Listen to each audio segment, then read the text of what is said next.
Okay, so right off the bat here, we've got Dee in a passive neck flexion stretch. She's interlocking her hands behind her occiput, pulling her head up into neck flexion, just trying to feel a stretch on the back of the neck. And then after a passive stretch, about 2 to 3 minutes, I'm going to ask her to press down with her head while she presses up with her hands. So she's firing the muscles on the back of the neck while she's holding her head in place with the hands.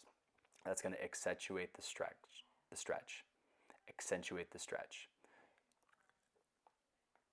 So I'm going to have her do that for quite some time. We're thinking an intensity initially of about 20 to 30% intensity. And Dee is just hanging out here feeling those muscles on stretch. And then I'm going to instruct her to take her hands away and just scrunch her chin towards her chest, just activating all the muscles on the front of her neck and trying to pull herself actively deeper into that stretch. Then I'm going to have her just relax. And this is part 2 of the stretch that I like to do with my table because I am a massage therapist. And I basically have her hang her head off the table. I'm going to ask her to go a little bit farther here. And then interlock her hands again, pull her head down into that neck stretch again. Yeah, I did have her go a little bit farther. So that she can get a nice stretch on the back of the neck, repositioning the camera here. And just as before, I'm going to ask her to press up into her hands while she pulls down with her hands.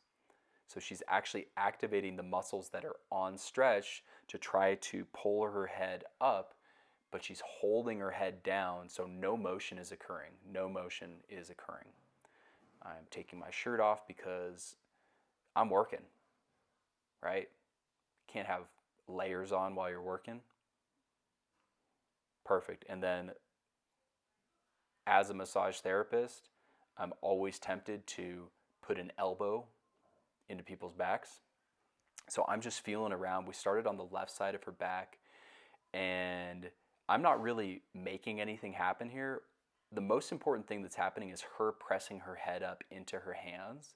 And then I'm just providing a little assistance. I'm sort of guiding her nervous system to focus on one area more than another.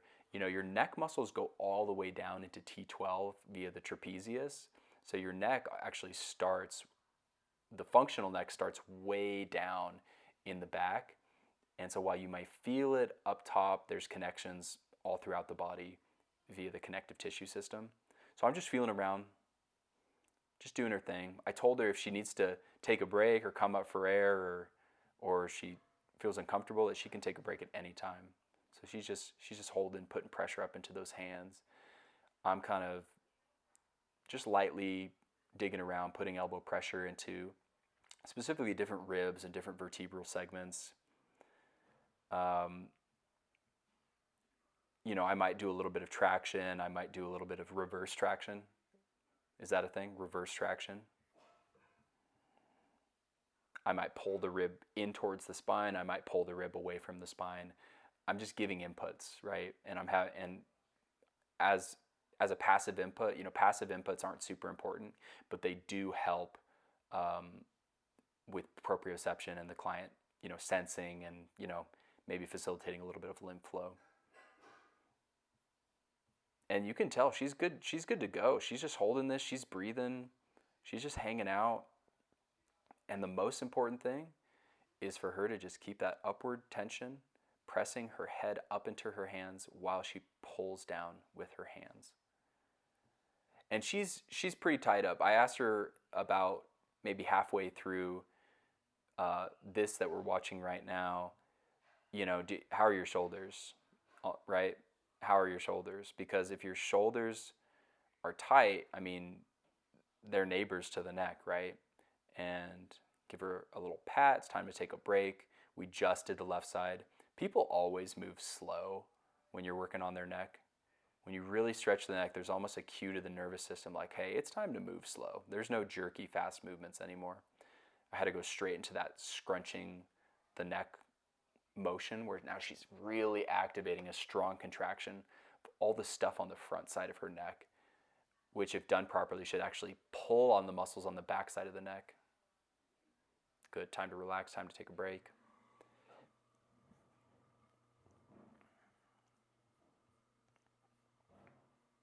And I'm giving her a moment here. I'm going to have her roll back over, scooch her body partially off the table again, and we're going right back into that hanging over the edge neck stretch. But this time I'm going to focus more on the right side of her back, and I'm going to spend significantly less time on this side because that's how I roll. That's how I roll. I like to leave people asymmetrical. Just kidding. But the body is asymmetrical. You know, we have this illusion of symmetry, and a lot of people get hung up on symmetry. I get hung up on symmetry sometimes. You know, it's always good to work both sides equally. And at the same time, both sides don't need to be worked equally, right? We're asymmetrically asymmetrical. So, feeling around on the right side of her back now, just lateral to her spine. And you can see that I'm kind of working that area just below the scapula on the right side. And I'm kind of getting into her lateral rib cage because she's tight. She tight. Boom, kind of following that rib cage down.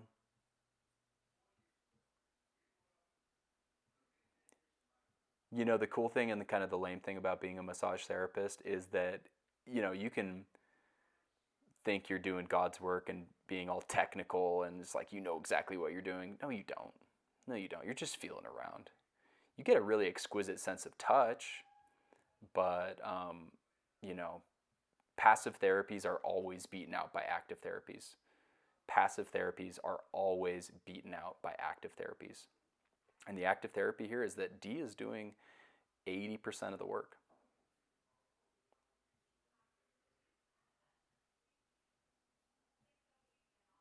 Good little scrunchy neck time right there. Give her some time to chill. You know, necks house a lot of delicate structures. We don't want to just crank on them. Looks like I just made a bad joke right there. Boom, I'm using my hands to indicate, oh yeah, time to sit up. Time to sit up.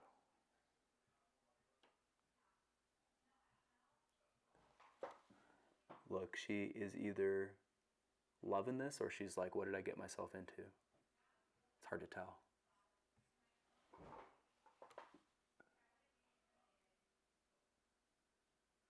Okay, so now I'm having her set up just a hand position so that she can put pressure into her cheekbone so that she can push herself into a rotational stretch. You know, I could have done this with my hands, and after we were done, I kind of wish I had done it with my hands so that I could have felt kind of what the tensional patterns were. But basically, I was just asking her here, like, hey, is that a big stretch? So I have her go check the other side. Basically, we're looking for anything out of the ordinary. It's kind of one of these is not like the other. So if you do a bunch of stretches and one of them is like, wow, that's tight, hey, there's a big fat clue. That's probably a place that you should work. Good. So now I'm asking her to do fingertip pressure right into the bottom of the chin to kind of like push her chin up towards the sky, checking tension on the front of the neck. And now we're going to check a side neck stretch. So I'm basically just having her put her hand over her head. The other hand's actually pressing up on the mastoid process, which is this little bone that juts down just behind the ear on each side. So I'm kind of having her pull across with her hand while she pushes up, usually with her, like the pad of the middle finger on the mastoid process to get a little more leverage into that side bend. And now she's saying, I think, I'm asking her what felt tight. What felt tight? Because that's what we're going to work next.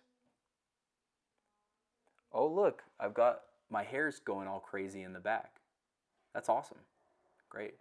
Oh, my hair's all crazy. That's pretty typical for me.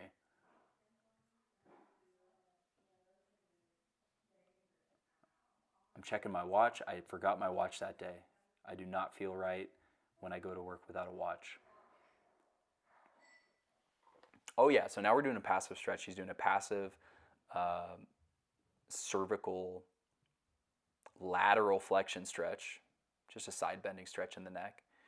Then I'm gonna have her actually press her head up into her hands while she pulls her head across her body with her hands, right? So she's pulling her left ear towards her left shoulder, but then she's also using her neck muscles on her right side to try to straighten her neck actively against pressure. For all those FRC nerds out there, these are called pails, baby. Gotta do pails. It's a lifestyle. And I'm just gonna have her use the muscles on her left side of her neck to actually squeeze her left ear towards her left shoulder. That's rails.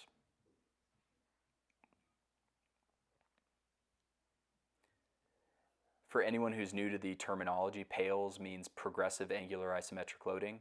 Rails means regressive angular isometric loading. Shout out to Andrea Spina.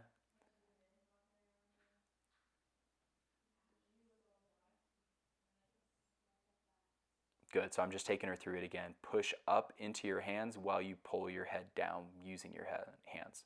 So the net of this motion, you're pulling your head across, you're also trying to straighten your neck. The net is nothing happens. You're just creating tension, and then you're finding a way to renew and sustain tension, which is going to activate a whole bunch of good stuff in your stretch reflexes and all that stuff. Good, squeezing the ear towards the same side shoulder. Chilling out. Then I left her one-sided again because we're going right back into that neck flexion stretch, but from a seated position now. Pulling the head down while we gently press up with the head.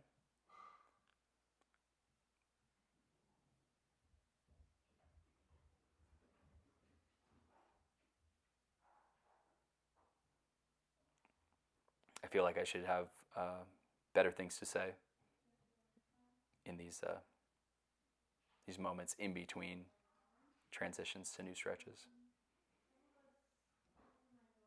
Time under tension. And now it looks like we're just hanging our heads down. We're actually squeezing our chins towards our chest, so we're firing all the muscles on the front side of the neck. And that's part one. Join us for part two.